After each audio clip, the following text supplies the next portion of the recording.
세상은 무슨 업적을 너가 지금 남겼어? 네가 하는 일이 얼마나 큰 거야? 눈에 보이는 게 뭐야? 이거 묻고 또 얼마나 많은 것을 너가 지금 소유하고 있어? 그거 묻는 거예요. 그리고 그것으로 기준을 삼으려 하는 것입니다. 그러나 오늘 우리가 함께 나눌 본문 말씀은 세상이 규정하는 기준과는 전혀 다른 놀랍고도 영광스러운 우리의 정체성을 선포합니다. 이 말씀은 우리가 더 이상 죄와 세상의 노예가 아니라 하나님 안에서 새롭게 태어난 존재임을 알려줍니다. 오늘 우리는 이 말씀의 빛을 따라서 우리가 누구이며 어떤 삶을 살아야 하는지를 살펴보고자 합니다. 첫째로 낡은 옷을 벗어버리고 새 옷을 입어야 합니다. 1절부터 3절까지를 다시 한번 큰 소리 읽겠어요. 1절부터 3절까지 다시 한번 시작. 그러므로 모든 악독과 모든 기만과 애식과 시기와 모든 비방하는 말을 버리고 갓난 아기들 같이 순전하고 신령한 젖을 사모하라. 이는 그로 말미암아 너희로 구원에 이르도록 자라게 하려 함이라. 너희가 주의 인자심을 맛보았으면 그리하라. 여러분, 우리가 하나님 앞에서 새로운 삶을 시작할 때 가장 먼저 해야 할 일이 무엇이겠습니까? 베드로 사도는 마치 갓난 아이가 순수한 젖을 사모하듯 우리가 모든 악독, 기만, 외식, 시기, 비방하는 것을 버려야 한다고 말합니다. 우리가 새로운 출발을 할 때 한번 생각해 보세요. 새 학년, 새로운 직장, 새로운 환경에 우리가 갈 때 우리는 종종 새 옷을 사서 입습니다. 여러 이유가 있겠지만 깨끗하고 단정한 옷을 입고 가면 내 마음가짐도 새로워지는 것을 느끼게 되기 때문에 그런 것입니다.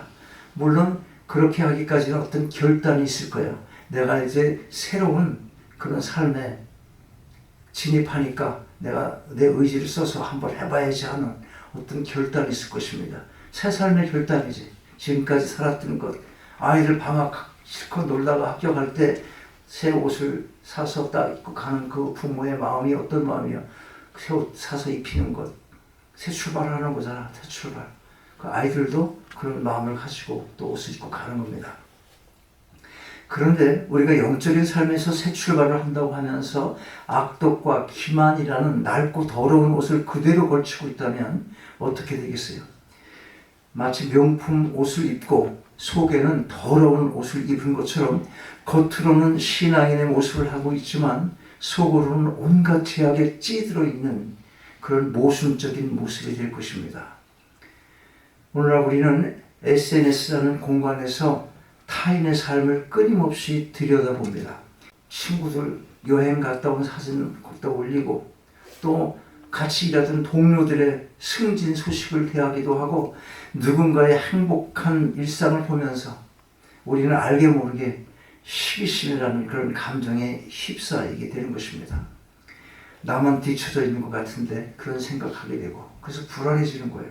때로는 그 사람을 비방해. 자기가 아는 사람이 잘 됐으면 축하를 해주고 참 잘됐다 그렇게 같이 기뻐해 주지 않아. 오히려 그 사람 비방하고 옛날 거 찾아갖고 공격하고 나쁜 소문 퍼뜨리고 마음속으로 끌어내려고 하는 것입니다. 이것이 바로 우리가 벗어버려야 할 낡은 옷입니다. 우리가 이 옷을 벗어버릴 때 비로소 하나님의 말씀을 갓난 아이가 엄마의 젖을 찾듯 순수하게 사모할 수 있게 되는 것입니다. 재미있는 연속곡의 다음 회를 기다리듯이 연속곡 재미있으면 밤 잠단다잖아. 더 봤으면 좋겠는데 거기서 딱 끝나버렸어. 기다려지잖아요. 그렇듯이 하나님의 말씀을 갈망하는 마음이 우리 안에 생길 때 우리는 그 말씀의 순전함을 통해서 영적 성숙을 이루어가게 되는 것입니다. 여러분에게 있어서 벗어버려야 할 낡은 옷이 무엇입니까? 결단하고 벗어버리고 하나님께서 주시는 새 옷을 입고 구원에 이르는 영적 성숙을 이루어 가시길 바랍니다. 아멘. 새로운 삶 둘째로 함께 모여 공동체를 이루어가야 합니다. 4절부터 8절까지를 교독하면서 같이 읽겠어요. 4절부터 8절까지 사람에게는 버림받았으나 하나님께는 택하심을 입은 보배로운 산돌이신 예수께 나아와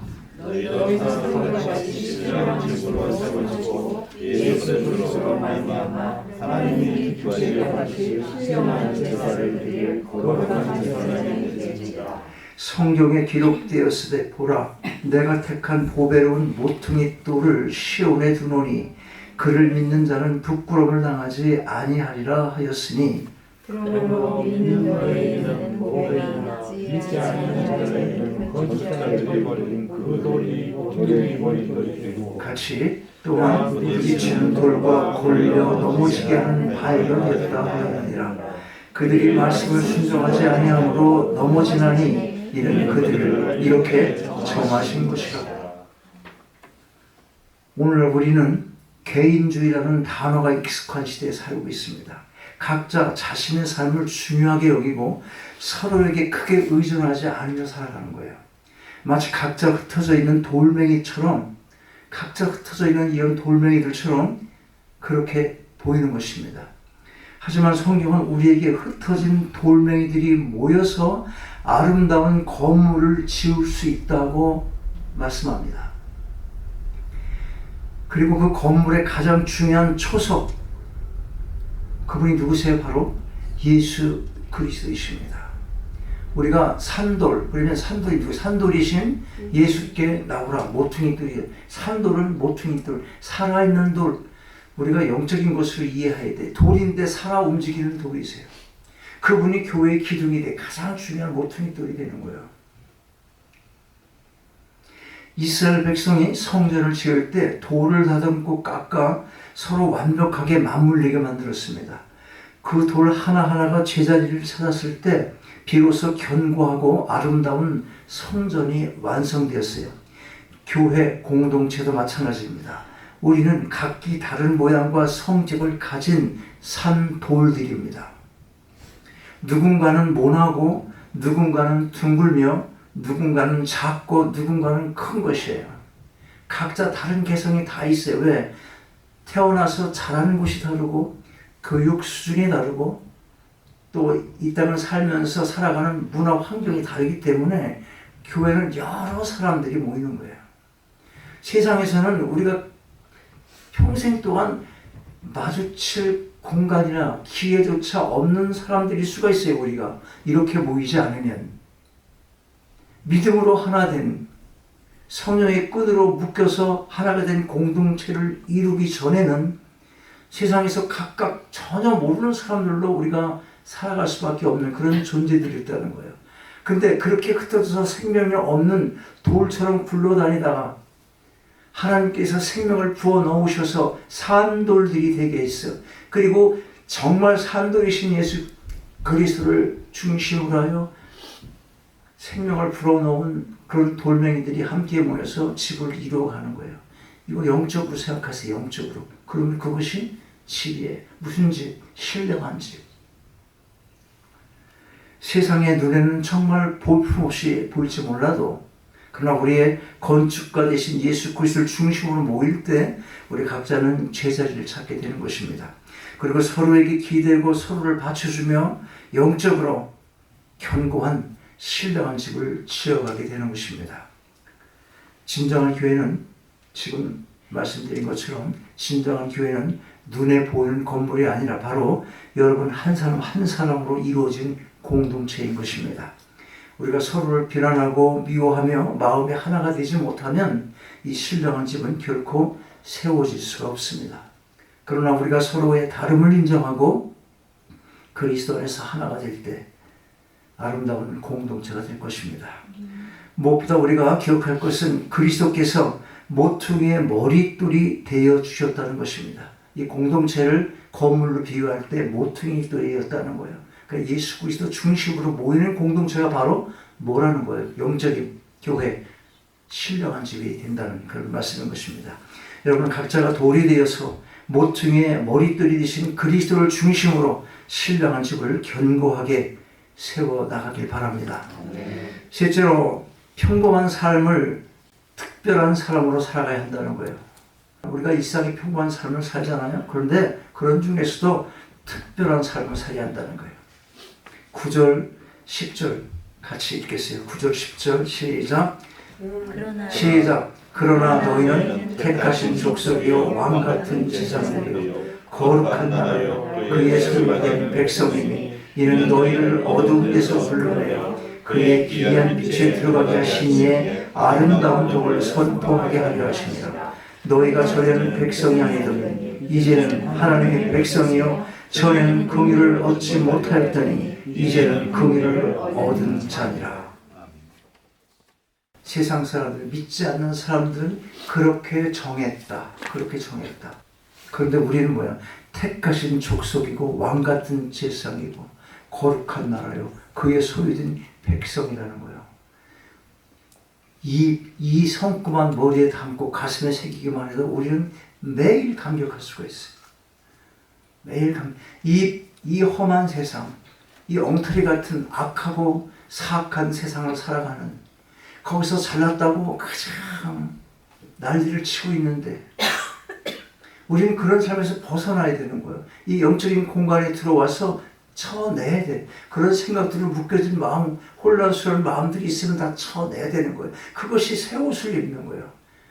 그런데 교회 다니면서도 그냥 세상 것들을 가득 차가지고 마음에 그 속을 태우고 애를 태우고 그런 삶을 살면 안 된다는 거예요. 영화나 드라마를 보면 특별한 능력을 가진 영웅이 등장해요. 영웅. 그들은 평범한 삶을 살다가 어느 날 갑자기 초능력을 얻고 세상을 구원하는 위대한 사명을 부여받았습니다. 영화 속에서 갑자기 부여받는 거예요. 위대한 사명을 부여받았어요. 사도 베드로는 우리를 그런 특별한 존재의 비유를 하는 것입니다. 우리가 바로 택하신 족속이요 왕같은 제상이요 거룩한 나라이며 하나님의 소유된 백성이라고 그렇게 선언을 하는 것입니다. 이것은 우리가 세상과 다르게 특별한 삶을 살아야 한다는 의미입니다. 그러면 우리가 직장이나 학교에서 왕같은 제상으로 살아간다는 것, 그게 과연 뭘 의미하는 겁니까? 여러분의 삶, 일터, 그 어느 곳, 여러분이 처한, 여러분이 발이 서 있는 그 모든 장소, 많은 사람들과 함께 같은 공기를 마시고 있는 그 공간, 그런 평범한 삶, 자, 거기서 왕같은 제상으로 살아간다는 것, 무슨 의미예요?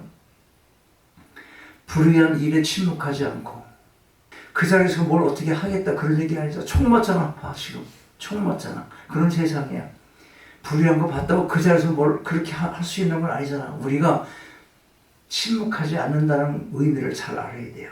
불의한 일에 침묵하지 않고 그걸 보고 기도할 수 있어야 되고, 글이나 어떤 문학 작품이라든지 내가 가장 잘할 수 있는 어떤 예술, 문화, 모든 것들을 통해서 드러낼 수 있어야 돼요. 그게 침묵하지 않는 거라는 거예요. 말로만 계속하고 자기 혼자만 그래. 설거지하면서 계속 더러운 세상 못 살겠는데 계속 이러고 있으면 그게 무슨 힘이 되냐고. 불의한 일에 침묵하지 않고 정직하게 일하며 다른 사람을 섬기는 태도를 보이는 것입니다. 때로는 손해를 보더라도 거짓을 말하지 않고 진실을 말하는 그런 용기 있는 삶을 사는 것, 그것이 바로 왕같은 제상으로 이 땅을 살아가는 방법인 것입니다. 이것은 거창한 일이 아니라 우리의 평범한 일상 속에서 소금과 빛의 역할을 하는 것입니다.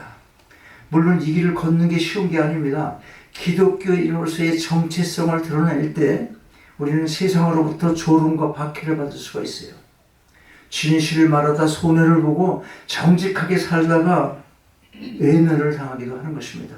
왕따가 되는 거예요, 잘못하면. 그러나 그것이 바로 우리가 세상의 거센 물결을 거슬러 올라가는 이유가 되는 것입니다.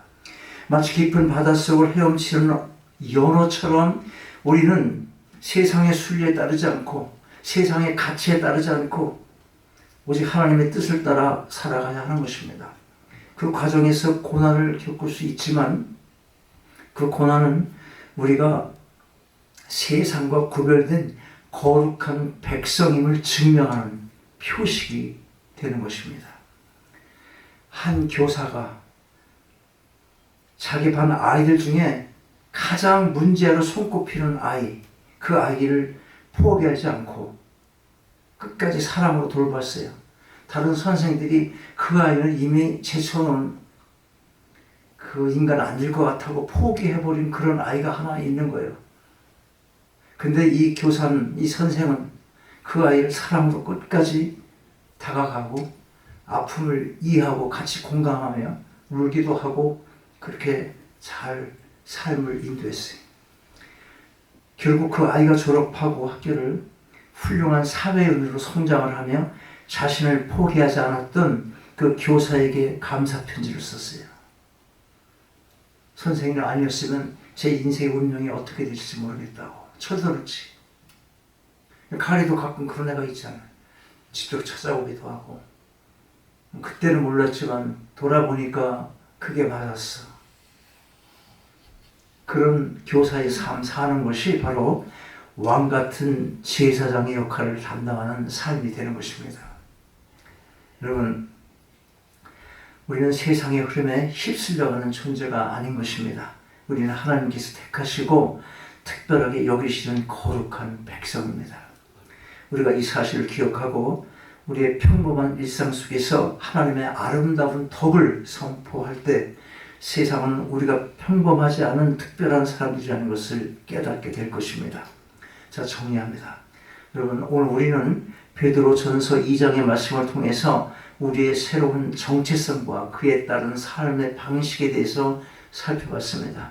먼저 우리는 낡은 옷을 벗어버리고 새 옷을 입어야 함을 배웠습니다.